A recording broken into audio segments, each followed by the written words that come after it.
Ed Begley Jr. and Rachelle-Carson Begley are building one of the greenest homes on the planet. And they're joining me today to discuss what we all can do to minimize our individual impact on the environment on a daily basis. I want to welcome both of you to Full Frame.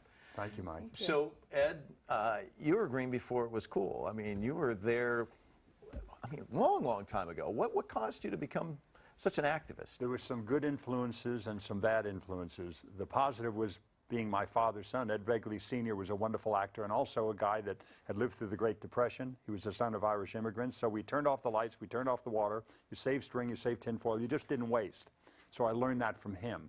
So it came naturally to me in 1970 with the first Earth Day. And he died within a few days of the first Earth Day. So I did a lot of that stuff that I did to honor him as much as anything else. That was a positive, my dad. The other positive was being a Boy Scout and seeing nature up close and personal and realizing it's something that I thought was worthy of protecting.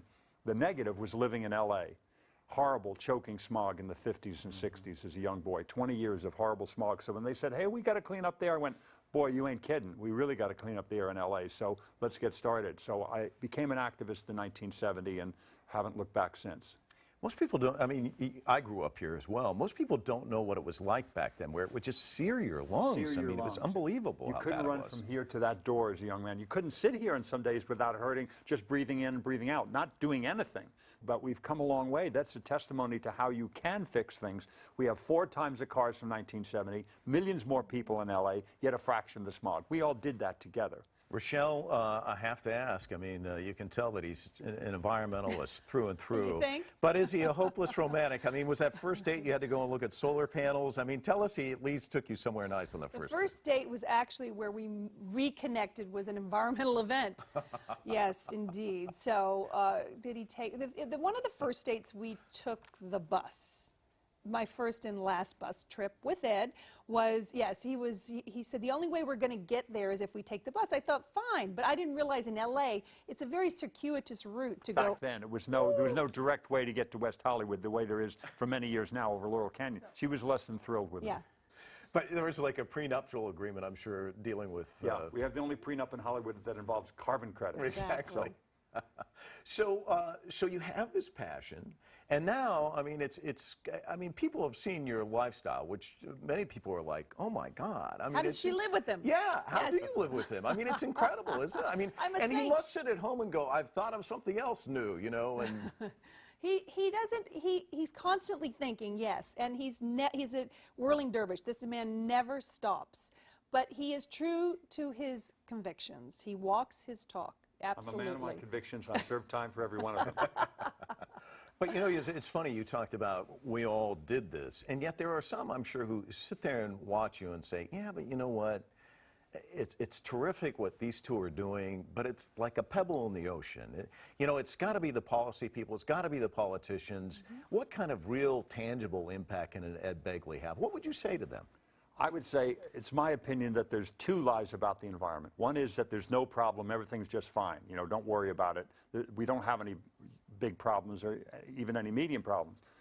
That's, I think, a mistaken notion. The other lie is that things are so far gone that you can't do anything. The air in LA is proof otherwise. The Hudson River that was so polluted you couldn't eat the fish in the 60s, one of the most productive fisheries in the Northeast now. Radical environmentalist by the name of Richard Nixon signed both the Clean Air Act and reluctantly, but he finally signed the Clean Water Act. So this is what we can do. It should be a nonpartisan issue, a bipartisan issue.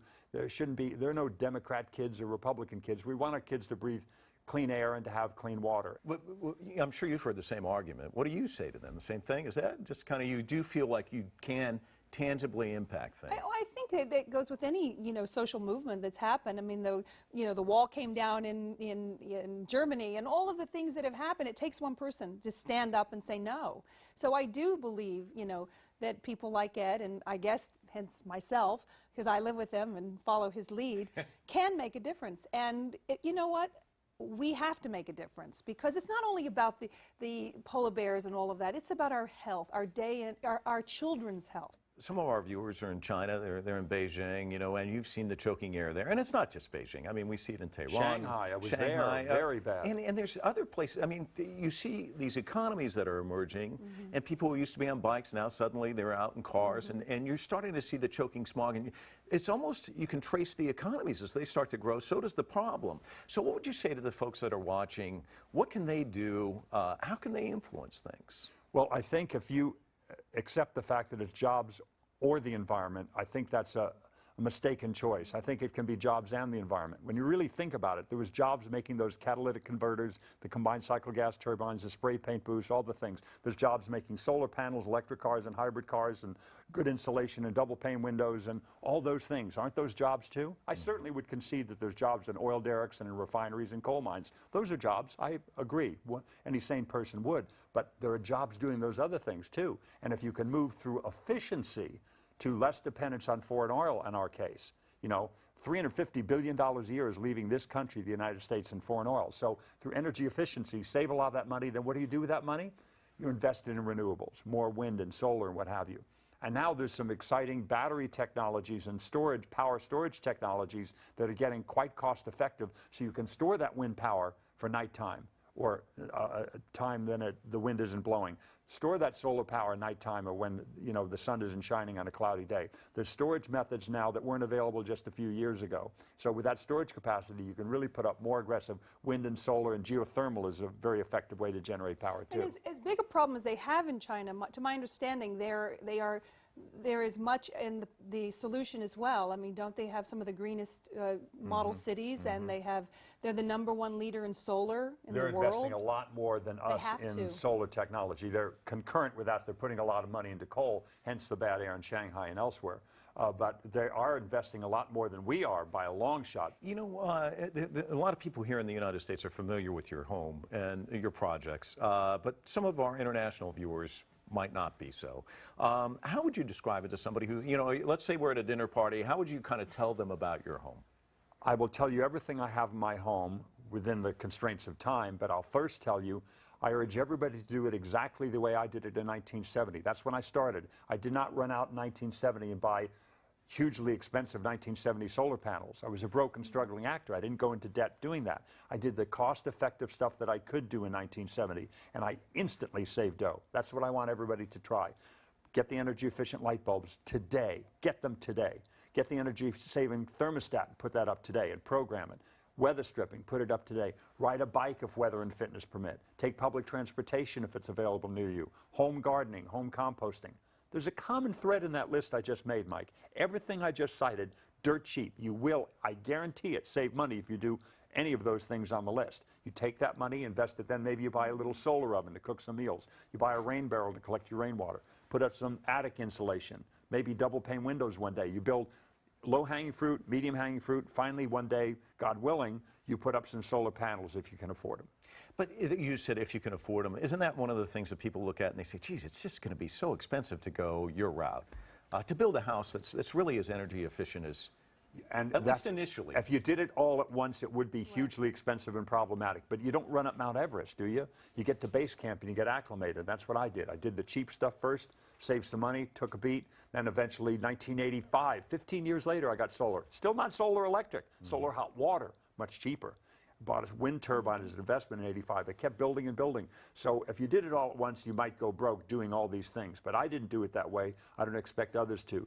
This home that we're building, people regularly say, very well-intentioned people, and some of the materials sent to you probably said, the greenest home in America. The greenest home in America is probably a yurt in Topanga. Yes. You know, but this is going to be a green home for a home its size. It's going to be one of the greenest homes out there. It's the greenest home in America that I'm going to live in, okay? Let me just there clarify you go. that. You have it. Happy wife, happy life. You got that right. Let me ask you about this. When you tore down the home to build the new home, what happened with materials? Because that's an interesting story, too. Very good point, Mike. We didn't want to just take down that home with all the embedded carbon, all the energy, all the wonderful life that home had seen, and just put it in a landfill, a big hole in the ground. So we pulled it apart. Habitat for Humanity came in first, took out all the easy pickings, the doors, the windows, the stove, the microwave, took all that out. Habitat for Humanity used that. and sold at their place called Restore. You can go there for pennies on the dollar and buy doors and windows and what have you, and they make sure they have another home. Then another company called Industrial Recycling Services, IRS, but not the tax people.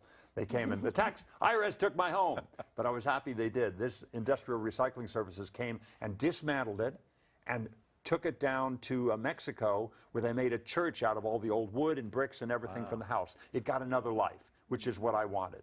I didn't want it to just be put in a landfill. So the house was 96% recycled, and that was a pretty high number. You're the only person that's ever going to be on this broadcast praising the IRS, so there you go, which is great. Let me ask you this. Do you ever get depressed about the environment, or are you just a naturally optimistic guy?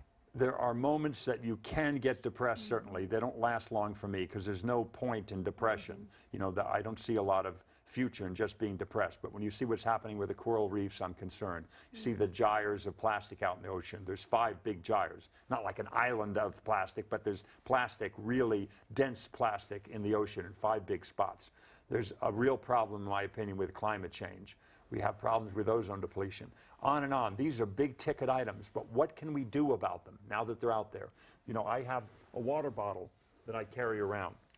And this is, rather than having a plastic, very expensive bottle of water, it's more expensive than gasoline bottled water. I just fill this up with good water that comes out of the tap in LA. We filter it, and it's wonderful water, and it's much cheaper, and you're not creating another generation of plastic. With the best of intentions, people say, well, we're going to recycle those. Sadly, they don't go in the bin. They get blown out of the recycling bin or out of the trash can and into our oceans and waterways and our beautiful landscape in this country. So a very low percentage of the plastic bottles are recycled. Same with plastic bags. So that's one thing that we can do. We can make a difference with that by changing our habits. Rochelle, I'm going to give you the last word. How about you? Do you ever get down when you think about the environment, or does he keep you up? I get down when I think about the environment, but I do know we have affected change. People watched the show that we did a few years ago, and they said, I did this because of that. And I know that people want to do the right thing. They feel so overwhelmed. And, you know, I'm about giving them some options. And so I guess I don't try not to think about the negative and just keep, you know, forging forward. There is a summit coming up in Paris in 2015. And with the, you know, world will unite, willing, you know, hopefully, and come to some kind of agreement. We can only hope, but vote. Vote for people who actually acknowledge that there is such a thing as climate change. That's probably the most important thing. You know, our legislature, that's where government still has a very important part of this, a very important role to play, to protect us from ourselves. So, you know, we're not going to put down that plastic bag, but if the government takes it away, well, you know. Not such a bad thing. Yeah. Thank you both. It was a delight. Thank you so this much. breezed right by. Thank you Great. so much. It was really, really fun. Terrific. Great Thank meeting you. both of you. When we come back, poor air quality is a daily concern for millions of people living in the world's largest metropolitan areas. But can we overcome this major challenge with simpler solutions? We'll take a look next.